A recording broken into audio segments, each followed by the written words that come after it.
சேர்ந்தவன், கேபாவை சேர்ந்தவன், கிறிஸ்துவை சேர்ந்தவன், நான் இந்த கூட்டத்திலும் சேர மாட்டேன் சொல்லி சண்டை போட்டுட்டு இருக்கிறவனே, லிசன், என்ன சொல்ல விரும்புகிறார்? அந்த சபைக்கு கடிதம் எழுதும் போதுதான் எழுதுகிறார், அனுகூலமான விசாலமான கதவு திறந்திருக்கிறது. கரங்களை தட்டி ஆண்டவரை மயப்படுத்தலாமா?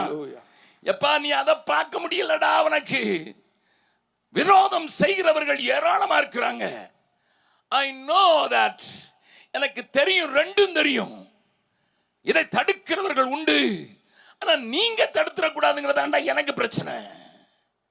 சத்துரு தடுத்தா துணிந்து புகுந்து போய் காரியத்தை சாதிக்கிற வீரர்கள், பராக்கிரமசாலிகள் உண்டு. நேற்றைய தினத்தில் நான் உங்களுக்கு சொன்னேன், எரிகோ பட்டணம் அடைக்கப்பட்டது போல காட்சி அளித்தது. ஆனால் கர்த்தர் ஒப்பு கொடுத்திருந்தார், அதை பார்க்க தெரியவில்லை. ஆனாலும் யோசுவா என்கிற ஒரு தேவ மனிதனுடைய சத்தம் கேட்டு 30 லட்சம் இஸ்ரவேல் ஜனங்கள் அதை சுற்றி வந்தார்கள். தடைகள் மறைக்கப்பட்டது, மாற்றப்பட்டது. ஆகையினால இன்றைக்கு இருக்கிற சூழ்நிலைகளை குறித்து முதல் நாளிலே சொன்னேன். ஆலயங்கள் எரிக்கப்படலாம், ஊழியர்கள் அடிக்கப்படலாம், கொல்லப்படலாம். தேவ வசனத்தை சொல்லுகிறவர்களுக்கும் ஜபிக்கிறவர்களுக்கும் ஏராளமான போராட்டம் வரலாம். ஈவன் டுடே எனக்கு ஒருவரை தெரியும், அவரை குறித்து நான் ஒரு வார்த்தை சொன்னால் நலமாயிருக்கும்.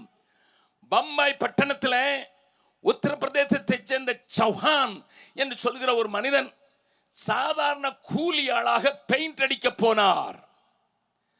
அவர் காஜிப்பூர் என்கிற பகுதியை சேர்ந்தவர்.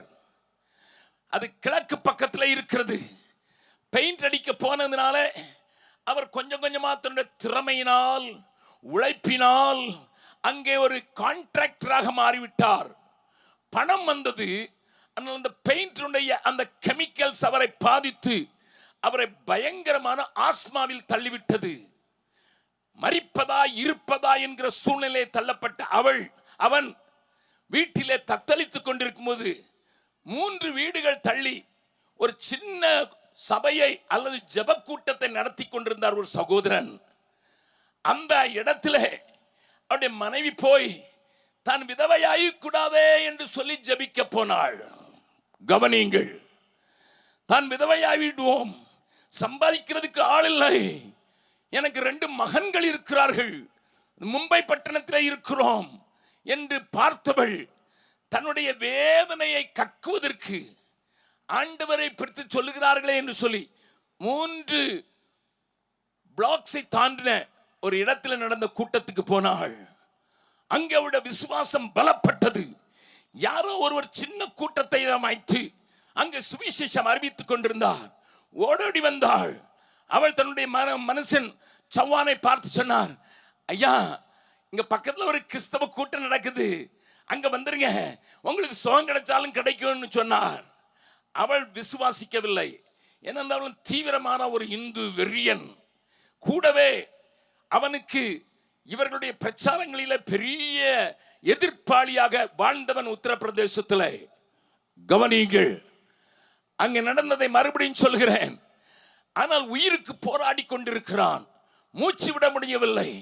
அந்த தாக்கம் அவனை அதிகமாக மாற்றி, சாகத்தான் போறோம், அங்க என்னதான் நடக்கிறது என்று பார்க்கலாம் என்று சொல்லி கைக்கோலை பிடித்து கொண்டு மனைவியினுடைய துணையோடு கூட அந்த சின்ன கூட்டத்திலே போய் இயேசு பிரசங்கிக்கப்பட்ட போது அந்த இயேசுவின் நாமத்தை சொல்லி, ஒருவேளை அவன் சொன்னதெல்லாம் இதுதான், ஒருவேளை நீங்க தான் ஆண்டவரா இருந்தா எனக்கு விடுதலை கொடுங்க, நான் உங்களுக்காக எதையா செய்வேன் அப்படின்னு சொல்லி அவன் ஒப்பு கொடுத்த போது அந்த நேரத்தில் அவனுடைய ஆஸ்மா முற்றிலுமாக மாற்றப்பட்டது.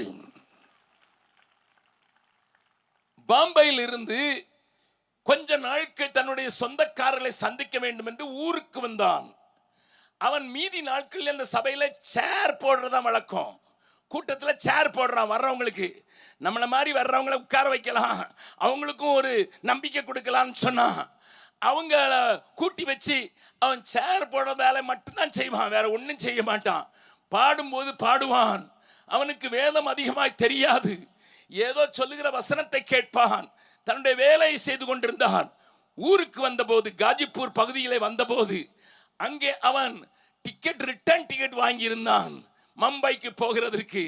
அப்பொழுது முந்தின நாள் அவனுடைய சாட்சியை சொல்ல கேட்டிருந்த சிலர் வந்து வீட்டிலே கூப்பிட்டார்கள். ஐயா, எங்க பெண்ணுக்கு ரொம்ப மோசமான நிலையில இருக்கிற வியாதி, டாக்டருங்க கண்டுபிடிக்க முடியல, சாக போறா, அவளுக்கு 3 குட்டி பிள்ளைங்க இருக்கிறாங்க, நீங்க உங்களை இயேசு தொட்டார்னு சொன்னீங்கல்ல, அந்த இயேசுவின் நாமத்தை நீங்க அவன் மேல அறிவிங்கன்னு சொல்லி வலுக்கட்டாயமாய் அவனை இழுத்தார்கள்.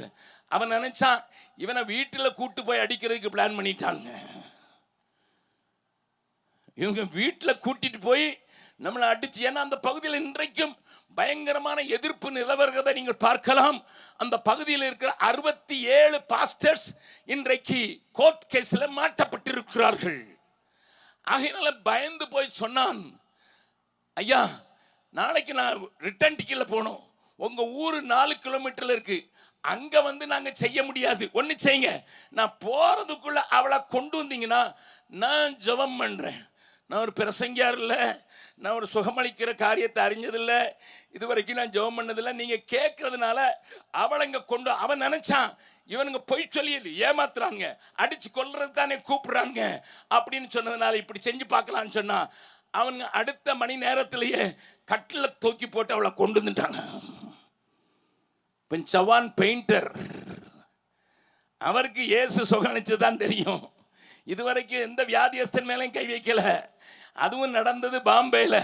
ஆனா வந்த அந்த பெண் மேல இந்த மனுஷன், இயேசுவே எனக்கு ஒன்றும் தெரியாது, நீர் என்ன செய்வீர்னு, எதையாயிலும் செய்யணும்னு சொல்லிதான் கை வச்சான். அவ எழுந்து குள்ளி குதிக்க ஆரம்பிச்சிட்டா. அது நிமித்தமாக அவரு இடத்துல 3000 ஜனங்கள் கூட ஆரம்பிச்சாங்க. I make the story short. பழைய சாக்க தச்சு தச்சு பந்தல் போட்டுட்டே போனாங்க. டிக்கெட்டை கேன்சல் பண்ணி அங்கே ஊழியம் செஞ்ச அந்த சவானோடு நான் பேசி இருக்கிறதுனால இவ்வளவு தைரியமா சொல்லுகிறேன். ஆனால் போன வருடத்தில் அந்த கூட்டம் விரிந்து பெரிதான போது எதிரிகள் அதை தடுத்து விட்டார்கள் போலீஸின் உதவியோடு. அங்கே இருக்கிற அரசாங்கத்தை உங்களுக்கு தெரியும், யோகியினுடைய அரசாங்கம் இதை அழிக்க வேண்டும் என்று தீவிரமாய் செயல்படுகிறதுனால கூட்டம் நடக்காமல் ஆக்கப்பட்டது. ஆனால் கூடவே ஒன்று நடந்தது. ஏனென்றால் தேவனிடத்தில் தேடி வந்தவர்கள், சரீர சுகம் பெற்றவர்கள், விடுதலையானவர்கள், பாவத்தின் கட்டிலிருந்து விடுதலையானவர்கள், ஐயா எப்படி என்று கேட்டு அங்கே வந்து கூடி ஜெபித்தார்கள். அந்த நேரத்தில் கிறிஸ்தவத்தை எதிர்க்கிற எதிரிகள் வந்தவரை அடித்த அடியில 10 நாட்களுக்கு முன்னதாக அந்த அடியின் பலம் உள்காயங்களை உண்டாக்கியிருந்ததுனால சவான் தேவனிடத்தில் போய்விட்டார். My dear people of God, நமக்கு இதுவையெல்லாம் சொல்லப்படுவதும் இல்லை, செய்வது தெரிவதும் இல்லை. I have his photograph, I have his story. இப்படி விரோதம் செய்தவர்கள் அநேகம் பேர் இருக்கிற இந்த நாட்களிலே, ஐயா அனுகூலமான கதவு திறந்திருக்கிறது என்று பவுல் எழுதினதை நீரும் பிரசங்கிக்கிறீரே என்று என்னை கேட்கலாம்.